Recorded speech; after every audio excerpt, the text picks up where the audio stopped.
HMS Montrose firing the anti-ship Harpoon missile off the northwest coast of Scotland last week. This US-made system has been fitted in 600 ships worldwide, fewer and fewer of which are British. The days when Britannia ruled the waves are long over.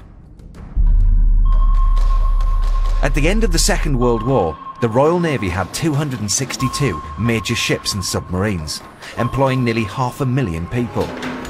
Now, the Royal Navy has shrunk to 80 warships and submarines, with 34,000 personnel. Retired naval officer John Muxworthy saw great change over his 32 years in service. He's concerned the modern Navy is just too small. In 1960, when I joined, there were 12 aircraft carriers, 30 cruisers, 150 frigates and destroyers. Now we will only have 19 frigates and destroyers. We are a shadow of our former selves. It's a shame because we are the best Navy in the world, but we're becoming one of the smallest. But how do we compare to other countries? Well, our nearest neighbours France have 10,000 more personnel, but 5 fewer ships than us.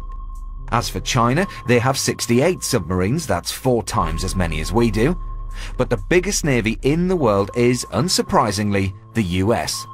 They've got almost 10 times as many people as the Royal Navy, and a massive 283 fighting ships and submarines. We clearly need to keep the US on side, but a smaller fleet doesn't mean we're not a force to be reckoned with. Under construction are 2 of the largest warships ever built in the UK, at a cost of £5.9 billion. HMS Queen Elizabeth is 3 times the size of HMS Illustrious and will enter service in 2018. Tom Gifford from BAE Systems has given us a preview. All the pieces that come here have been built in 7 different shipyards, all indoors, and the whole idea now is putting it together in the assembly yard. So we're talking about 78 million man-hours to put the whole job together.